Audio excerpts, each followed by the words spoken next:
An arrogant child mocked and stuck his tongue out at a black royal guard. But what happened next left everyone in shock.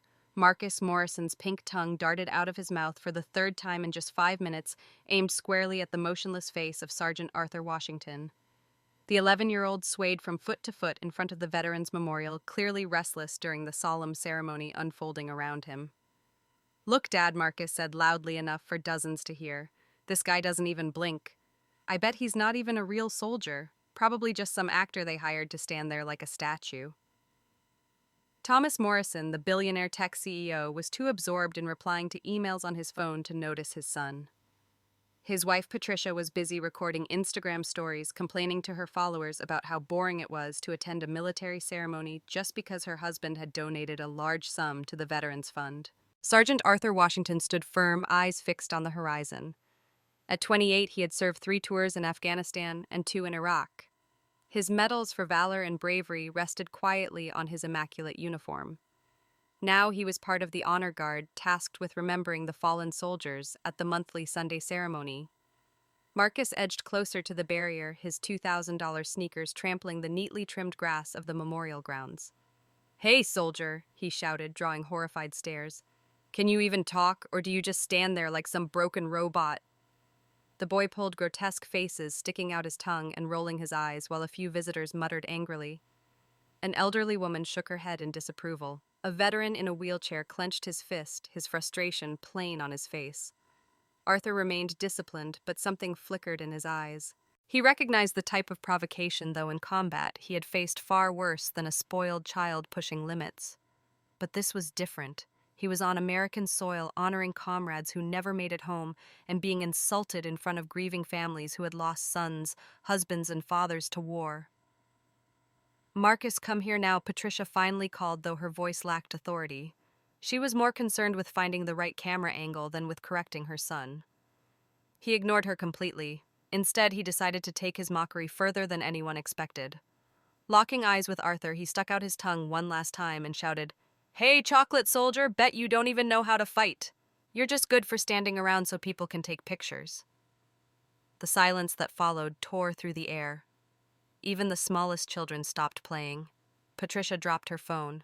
Thomas finally looked it up from his screen, while the wheelchair-bound veteran began rolling forward, his face twisted with anger and disbelief. Arthur Washington didn't flinch. Years of military training had given him absolute control, but for the first time in his career, something else coursed through his veins. Not anger, something deeper, sharper, more deliberate. Right there, under the weight of shocked and disapproving eyes, Arthur remained composed, a calmness forged only on the battlefield. No one at the memorial could have imagined that a child's taunt had just awakened in him something that would turn this bright Sunday morning into a moment far more memorable than the ceremony itself. If this story of prejudice and disrespect strikes a chord with you, don't forget to subscribe to see how one moment of public humiliation transforms into a lesson that changes not just a wealthy family's life, but ripples far beyond the memorial grounds. The racist slur had landed like an invisible bomb at the heart of the ceremony. Marcus Morrison, proud of his joke, turned to see who had laughed, but all he found were dozens of horrified faces staring at him as though he were some alien creature. Patricia finally pocketed her phone, more worried about her own public image than disciplining her child. "Don't say things like that." "What things, Mom?" Marcus shot back, his voice dripping with arrogance, the tone of someone who had never faced real consequences. "I'm just telling the truth. Look at his skin. I bet he can't even fight. Soldiers these days are all weak anyway." Thomas Morrison finally raised his eyes from his phone, not to scold his son, but to mutter, "Patricia, control him. People are watching." His only concern was saving face, not the vile racism that had just been spoken aloud. Arthur Washington still hadn't moved, but his eyes now followed the boy's every gesture. In Afghanistan, he had learned to tell the difference between a real threat and empty provocation. Marcus Morrison was clearly the latter, a spoiled child testing boundaries he had never been forced to reckon with. What Marcus had no idea about was that he was taunting a man who had once served in an elite unit, awarded 3 medals of valor, and led multiple rescue missions that saved dozens of lives. Arthur had faced enemies who were professionally trained, and even they showed him more respect than this privileged little brat ever could. Hey, toy soldier, Marcus sneered, stepping right up to the rope barrier. I'm talking to you. My dad pays your salary, which means you basically work for us. So why don't you step out of that stiff pose and grab me a soda? An elderly veteran in a wheelchair rolled closer, his medals gleaming on his chest. His voice trembled with anger. Kid, he said you have no idea who you're talking to. Marcus turned his head with open disdain. Oh, great, another washed up old man trying to lecture me. Didn't you all lose anyway? What kind of soldiers does that make you? That was when something interesting happened. Arthur Washington, still standing at attention, made the slightest movement almost invisible to the crowd. His eyes flicked left to a man in a plain suit watching intently. The man gave a nearly imperceptible nod and began murmuring into a tiny device pinned discreetly to his lapel. Patricia Morrison made a feeble attempt to rein things in. Marcus, that's enough. Let's go. But her voice had the defeated tone of someone who had long ago surrendered the idea of controlling her child. I don't want to go, Marcus shot back, arms crossed. I want to see if this fake soldier even has the guts to stop me. I bet he doesn't dare move a muscle from that stupid statue pose. To escalate things further, Marcus began mocking Arthur's rigid stance, imitating a sloppy military march. He paraded around the rope line, pulling grotesque faces, making distorted marching sounds, a cruel parody. Phones came up everywhere, recording, but not out of admiration, out of outrage. What no one realized was that Arthur was silently committing every word, every gesture, every second of this public humiliation to memory. Years of military training had taught him a lesson. Marcus Morrison would never grasp strategic patience. Sometimes the best response isn't immediate, it's calculated, mercilessly precise. The man in the suit continued speaking into his device, and Arthur knew exactly who he was reporting to. Because Arthur Washington wasn't just a decorated soldier. He was a West Point graduate, a specialist in military psychology, an expert in human behavior under pressure. More importantly, he was the son of one of Washington, D.C.'s most influential families. His father, Colonel James Washington, served as a senior military advisor to Congress. His mother, Dr. Angela Washington, was one of the nation's most renowned human rights attorneys. And Arthur had connections Marcus Morrison couldn't even dream of. Mom, look, Marcus shouted, now completely out of control. This toy soldier won't even move.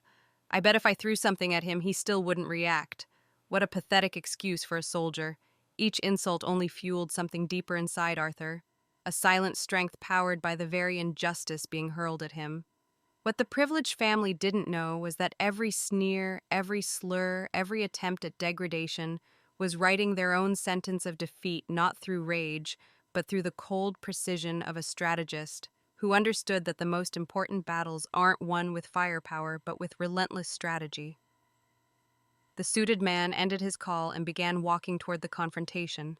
Marcus, still performing his pitiful show, now staged dramatic fainting spells every time he glanced at Arthur Washington, as if the very sight of a black soldier was too much for his privileged eyes to bear.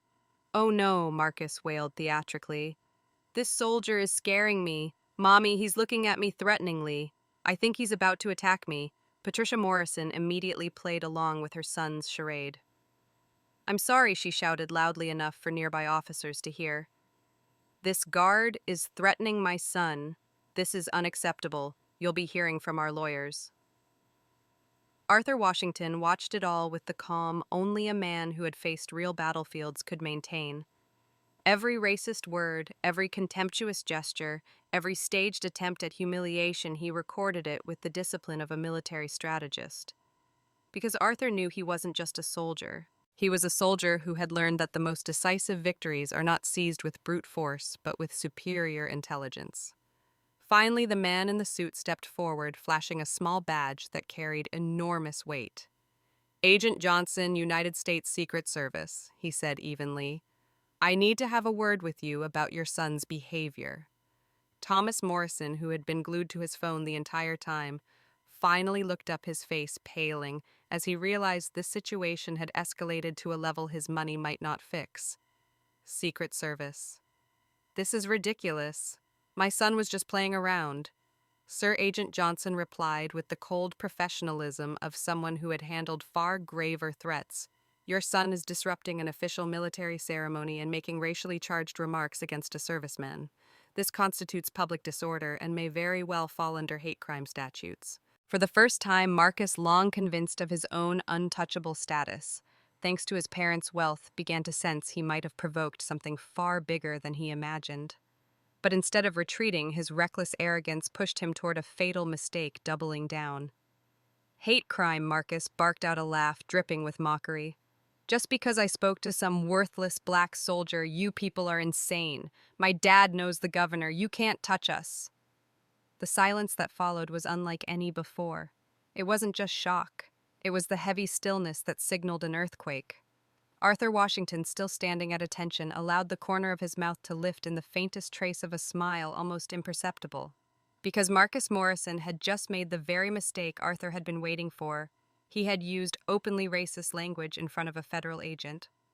What the Morrison family didn't know was that Agent Johnson's presence wasn't a coincidence. He had been assigned to the memorial that day because it was a special ceremony honoring soldiers who had fallen in battles against domestic white supremacist groups. And Arthur Washington was not just any soldier in the honor guard. He was the man who had led the rescue of 12 hostages from a domestic terrorist group in Montana. He was Arthur Washington, the war hero, personally decorated by the President of the United States just 6 months earlier. He was the son of Colonel James Washington, Pentagon military advisor, and Dr. Angela Washington, who had won 3 landmark lawsuits against corporate racial discrimination. Most importantly, Arthur Washington had recorded every single word of the exchange on a standard-issue recording device that all honor guards carried during official ceremonies, a security protocol designed to capture any disruption or potential threat. Agent Johnson fixed his gaze on Marcus, an expression so piercing that for the first time in his life, the boy swallowed hard. "Young man, you've just openly admitted to disrupting a federal military ceremony with racist intent. That completely changes the nature of this situation." Patricia Morrison made one last desperate attempt to salvage things. "You can't be serious. He's only 11 years old."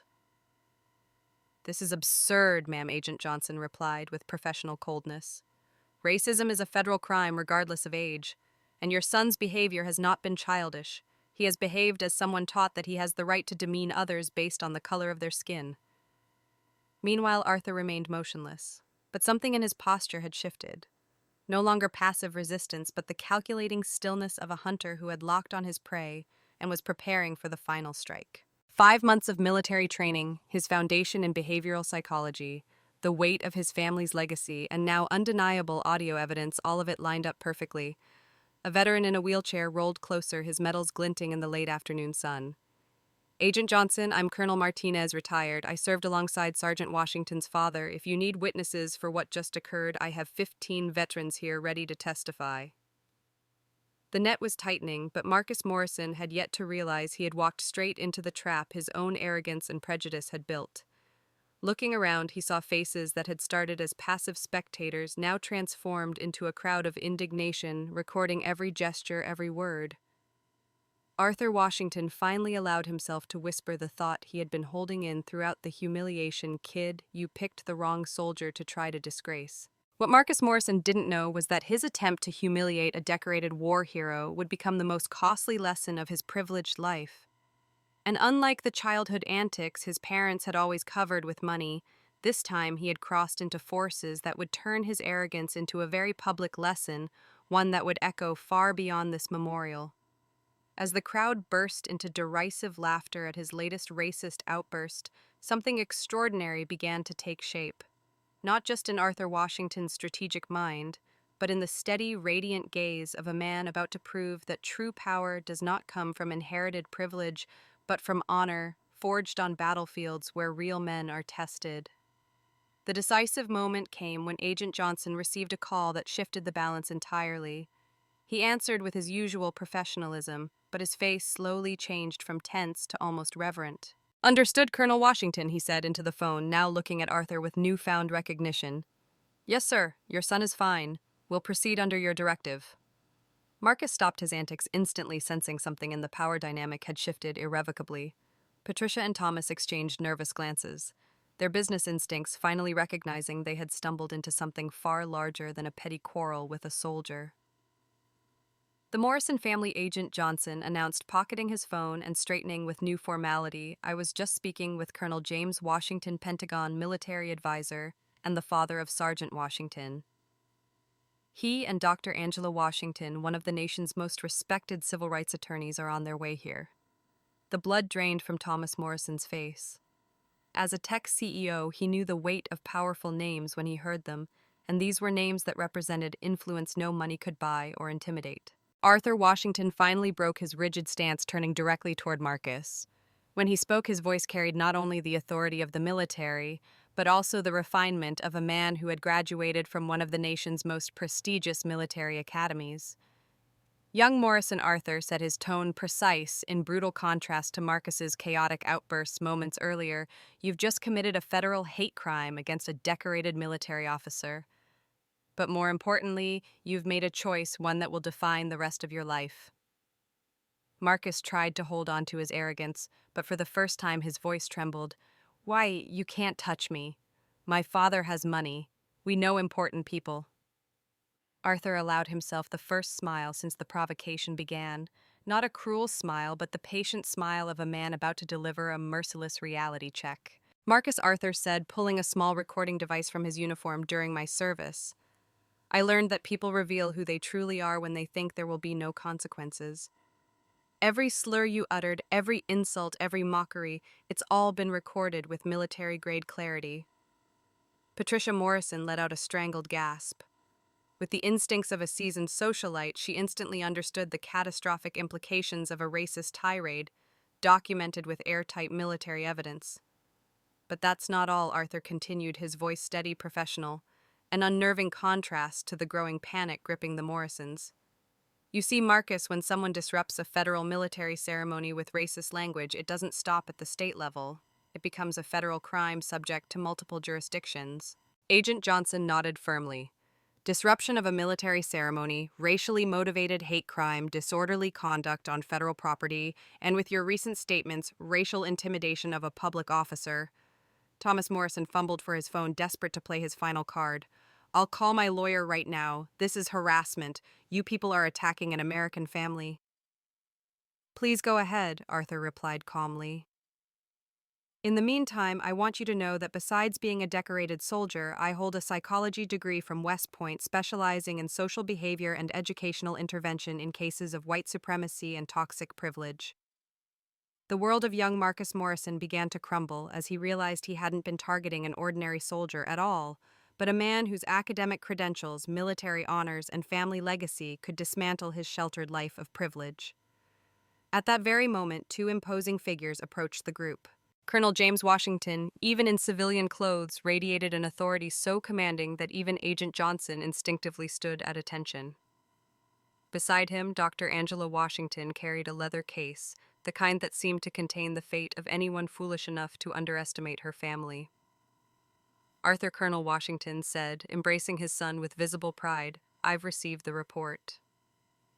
You conducted yourself with exemplary composure in the face of systemic racial provocation.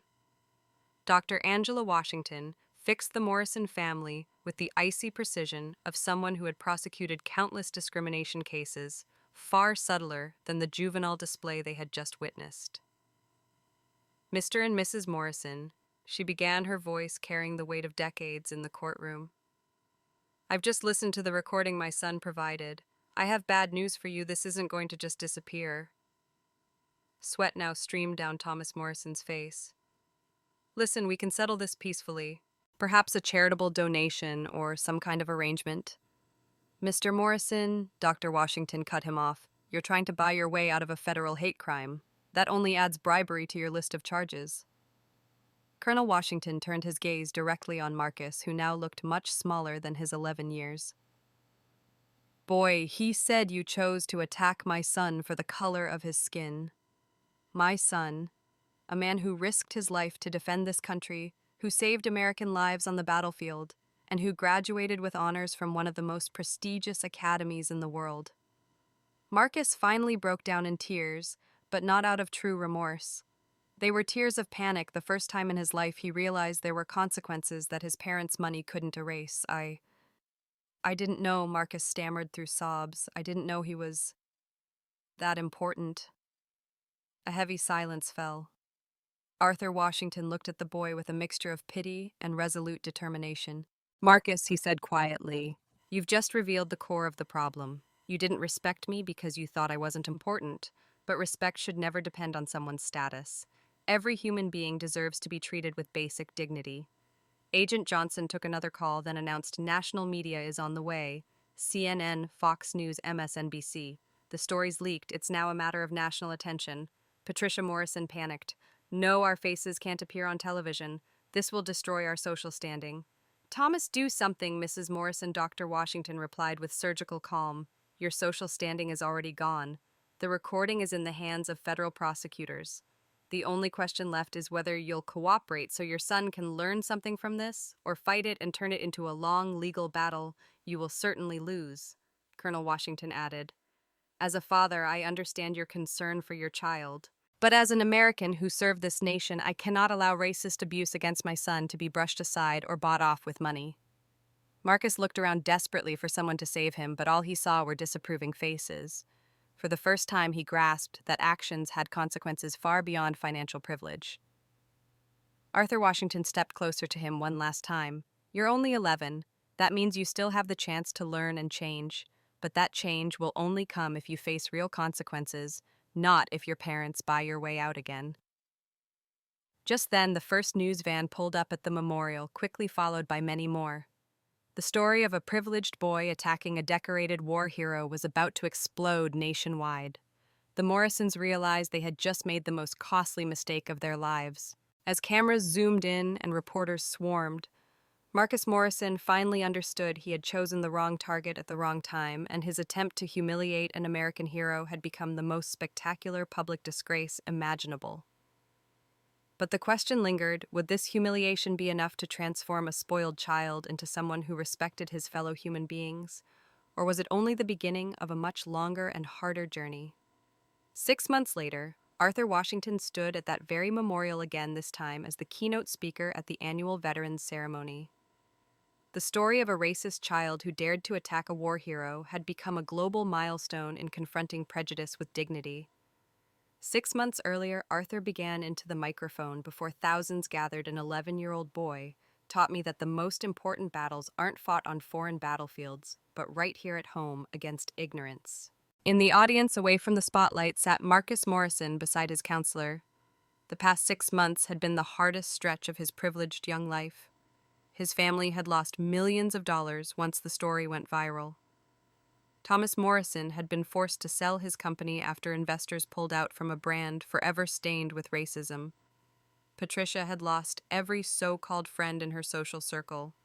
Marcus had endured an intensive re-education program working alongside wounded veterans and learning the meaning of real sacrifice. For the first time in his life, he faced consequences without the protective shield of his parents' wealth.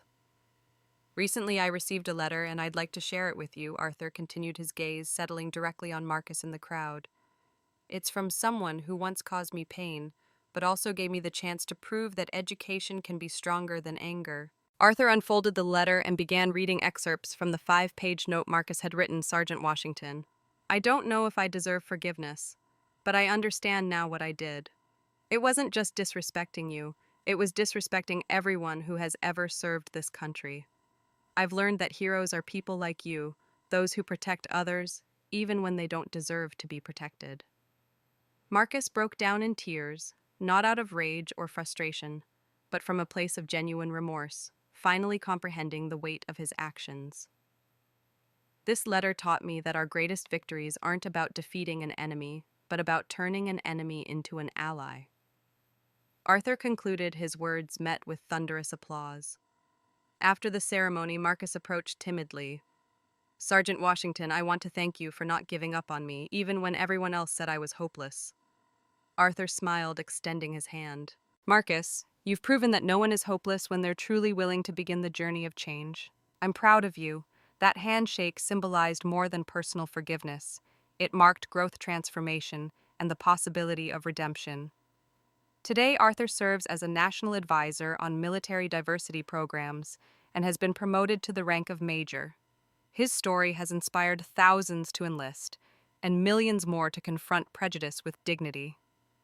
As for Marcus, he spends weekends volunteering at veteran centers and often speaks in schools about the dangers of unchecked privilege.